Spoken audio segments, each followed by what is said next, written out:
Guys വീനോ resistance എന്ന് പറഞ്ഞാൽ നമ്മളെ ഫ്ലോനെ ഒപ്പോസ് ചെയ്യുക. കറണ്ട് ഫ്ലോനെ ഒപ്പോസ് ചെയ്യാനുള്ള കണ്ടക്ടറിൻ്റെ കഴിവിനെ നമ്മൾ റെസിസ്റ്റൻസ് എന്ന് പറയുന്നത്. റെസിസ്റ്റൻസ് ലെങ്ത്തിനെ ഏരിയനെയും ഡിപ്പെൻഡ് ചെയ്യും. റെസിസ്റ്റൻസ് ലെങ്ത്തിന് ഡയറക്റ്റ്ലി പ്രൊപ്പോർഷണൽ. അതായത് ലെങ്ത്ത് കൂടുമ്പോൾ റെസിസ്റ്റൻസ് കൂടും, ലെങ്ത്ത് കുറയുമ്പോൾ റെസിസ്റ്റൻസ് കുറയും. ഏരിയക്ക് ഇൻവേഴ്സ്ലി പ്രൊപ്പോർഷണൽ. ഏരിയ കൂടിയ കണ്ടക്ടറിന് ക്രോസ് സെക്ഷനിൽ ഏരിയ കൂടിയ കണ്ടക്ടറിന് റെസിസ്റ്റൻസ് കുറവായിരിക്കും.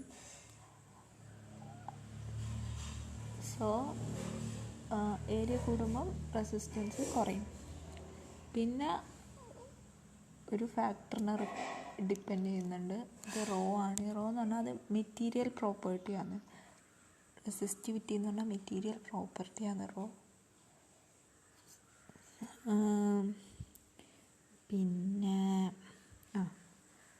റെസിസ്റ്റൻസ് സീരീസിൽ കണക്ട് ചെയ്താൽ, സീരീസിലും പാരലലും നമുക്ക് കണക്ട് ചെയ്യാം. സീരീസിൽ കണക്ട് ചെയ്താൽ current through all resistance same ആയിരിക്കും.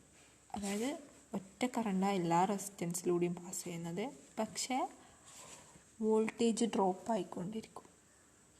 ഓരോ റെസിസ്റ്റൻസിൻ്റെ ഇടയ്ക്കുള്ള വോൾട്ടേജ് ഡ്രോപ്പും ഡിഫറെൻ്റ് ആയിരിക്കും. അപ്പം നമുക്ക് ഈ ഒരു ഫിഗർ എടുത്താൽ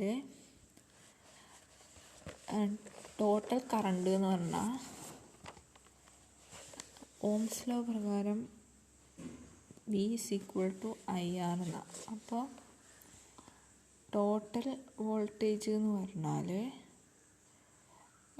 ടോട്ടൽ വോൾട്ടേജ് വിയും ഓരോന്നിൻ്റെ അക്രോസ് ഉള്ളത് V1 V2 V3 നടത്താൽ V = V1 + V2 + V3. അങ്ങനെ വരുമ്പം V എന്ന് പറഞ്ഞാൽ IR. R എന്ന് പറഞ്ഞാൽ total resistance. IR = IR1 + IR2 + IR3. ഇതിൽ I കോമണാണ്. അപ്പം I കോമണായി പുറത്തെടുത്താൽ രണ്ട് ഐയും നമുക്ക് കട്ട് ചെയ്ത് കളയാം. അപ്പോൾ R = R1 + R2 + R3 എന്ന് കിട്ടും. അപ്പം ഈ ഒരു സർക്യൂട്ടിൻ്റെ ഇക്വലൻ്റ് റെസിസ്റ്റൻസ് എന്ന് R എന്ന് പറഞ്ഞാൽ R effective = R1 + R2 + R3. അതായത് സമ്മായിരിക്കും. റെസിസ്റ്റൻസ് സീരീസ് ആയിട്ട് കണക്ട് ചെയ്യുമ്പം എഫക്റ്റീവ് റെസിസ്റ്റൻസ് എന്ന് പറഞ്ഞാൽ ഇൻഡിവിജ്വൽ റെസിസ്റ്റൻസിൻ്റെ സമ്മായിരിക്കും. അപ്പം ഒരേ റെസിസ്റ്റൻസുള്ള n number of resistors series ആയിട്ട് കണക്ട് ചെയ്താൽ R effective = R × n. അതായത് ഒരെണ്ണത്തിൻ്റെ റെസിസ്റ്റൻസ് × നമ്പർ ഓഫ് റെസിസ്റ്റൻസ്. ഇനി റെസിസ്റ്റൻസ് പാരലായിട്ട് കണക്ട് ചെയ്താൽ അങ്ങനെ പറയുമ്പോൾ ഫിഗർ ഈ ഫിഗർ ഇതാണ് പാരലൽ സർക്യൂട്ട്. ഇതിലെന്ന് പറഞ്ഞാൽ കറണ്ട് ബ്രാഞ്ച് ആവുന്നുണ്ട്. കറണ്ട് ഓരോ റെസിസ്റ്റൻസിലേക്കും ഡിഫറെൻ്റ് ആയിട്ട് വരുന്നുണ്ട്.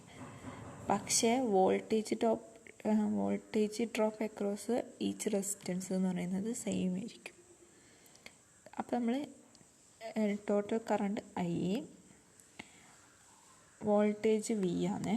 ഓരോന്നിൻ്റെ എടുക്കുക V1 V2 V3 അങ്ങനെ ഇല്ല V1 V2 V3 ഇല്ല. V1 V2 V3 = V. പക്ഷേ I1 ≠ I2 ≠ I3. അത് മൂന്നും ഡിഫറെൻ്റ്.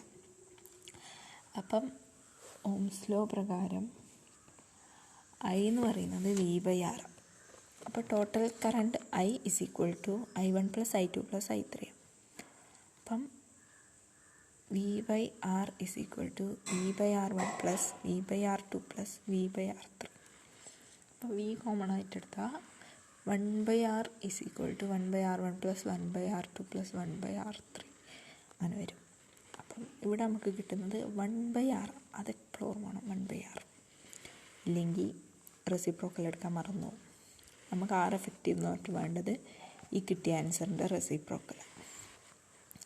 അപ്പം n number of resistors R. അപ്പം പാരലൽ കോമ്പിനേഷനിലെ എഫക്റ്റീവ് റെസിസ്റ്റൻസ് പറഞ്ഞാൽ എഫക്റ്റീവ് റെസിസ്റ്റൻസ് അല്ല നമുക്ക് കിട്ടുക, 1/r എഫക്റ്റീവാണ് കിട്ടുക. അതെന്ന് പറഞ്ഞാൽ sum of reciprocal of each resistance.